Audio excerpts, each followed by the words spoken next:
I want you guys to understand what I mean when I say ninaamini itabadilika. In short, I believe it will change. I'm actually serious when I say I believe in change and I believe that Kenya will change. I know most of you have lost hope. Wengi wenu mmetafuta kazi hamjawahi kupata. Wengine mmefunga biashara zenu. Wengine mmepoteza mali yenu. You've lost your plots. You've lost your pickup.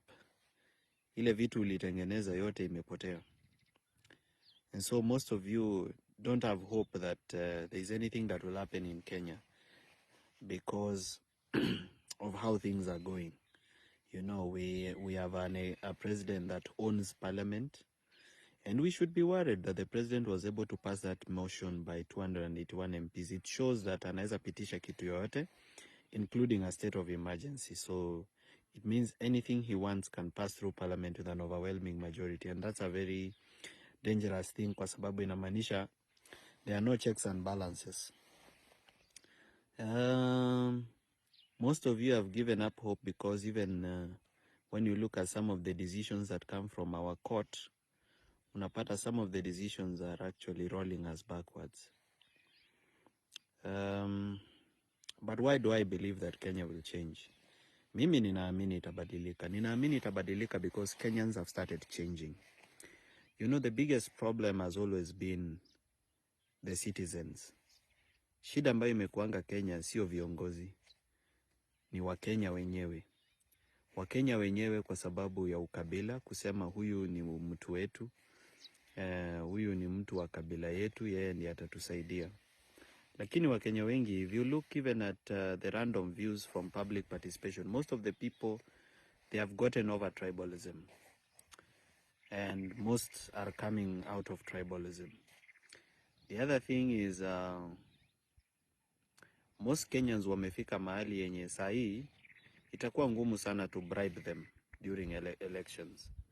They have seen how much pain bribery causes to them. Mtu anawanunulia leso, anawapea mwavuli, yeah, and they've started seeing how it is affecting their life, how we get bad leadership. Mimi chenye naweza waambia from where I am in my rest and holiday, this is what I can tell you. Bad leaders come from bad citizens. Na mpaka sisi wenyewe tubadilishe vile tunafanya vitu vyetu, we will not see change. Bosco amefika. Hello, say hi to Kenyans. Say hello. Sema hello. All right, so bad leaders come from bad citizens.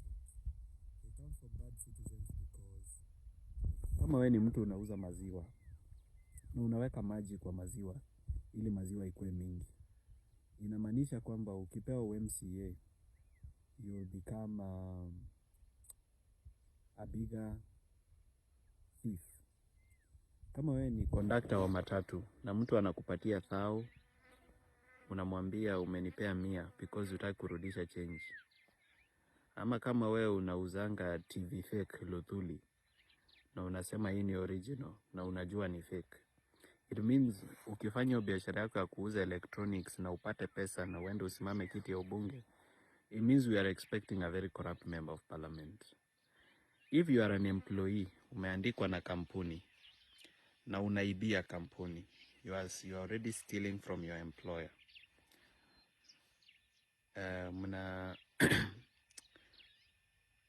It actually shows that if you are given leadership, hata wewe utakuwa even more corrupt. Kama wewe ni mwalimu na unakula pesa za remedio, ama principal unakula pesa za remedio ulipi walimu, or kama wewe ni mtu wa kuuza nyanya, unaambia mtu ni 3 mbao, akikwambia niekeza 100, una make sure umeficha nyanya 1 ama 2 badala ya kumuongeza. Kama wewe ni mechanic, umeletewa gari utengeneze, unangoa mafla ya client alafu unasema sio wewe. Whoever you are, I mean, Kama wewe ni mtu broker wa mashamba na unauzia mtu shamba yenye unajua haina title na unajua iko na kesi, lakini haumwambii kama iko na kesi, it means ukifanya hiyo biashara yako ya property na ufike mahali usucceed, ukue mbunge, we are expecting very bad leadership. So we need to check our society values and ask ourselves, what do we believe in, and what are our societal values. That's something we need to interrogate, because as long as we have bad values, we'll always have bad leaders, because leaders are a reflection of who we are.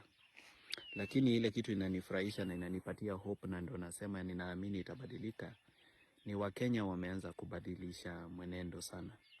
There is a lot of change happening on the ground. Me, I travel across the country. Even now I'm far away from Nairobi, and where I am, I interact with the locals, I talk to them, I spare some time and have conversations with people in market centers. And people are changing. People are really, really changing how they think. And people are impatient.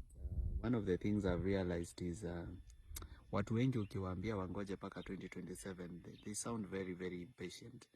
Wanashindwa, tutaumia hivi paka 2027. So Kenyans are very angry and very impatient. So I'm not sure whether this government will actually get to 2027. What I'm sure is that William Ruto is not going to leave power easily.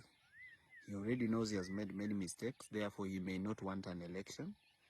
And if there is an election, he might want to ensure that that election he has no opponent, so that he wins by probably 98% the way it happens in Rwanda. So we are bracing for very dangerous times ahead. The other thing is that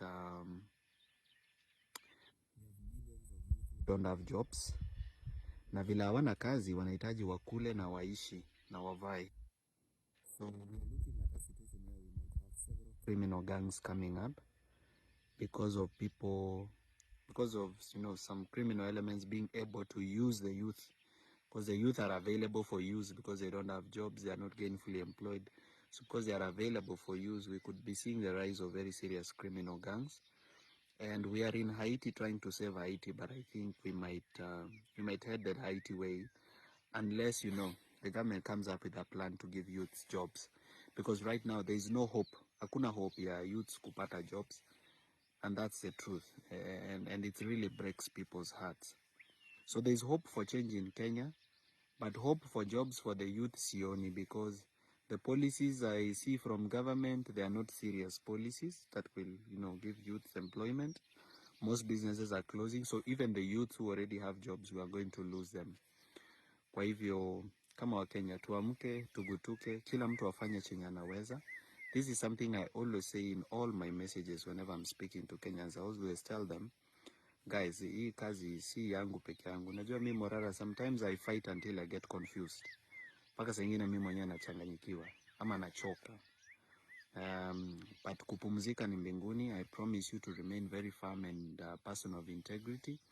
I promise that I'll never be bought or compromised. That's a promise I'm giving to all of you. Because actually even the history and the background of where I come from, sisi si watu wa kununuliwa. We are very firm with our principles. But what I can ask the rest of you Kenyans is, do what you can do. For the diaspora, the most you can do is make sure as your people at home wanawaitisha pesa for this and that, you attach conditions. The same way US ikitupea pesa huwa ina attach conditions to it. Attach conditions. Tell them we need change in Kenya. Talk to your families back at home. Talk in WhatsApp groups. For those who are providing funding for activities in Kenya, not just for me. There are many, many people doing beautiful, strong things, like Akio Mtata is doing many court cases. You need support, of course, printing papers and, even hiring lawyers for research.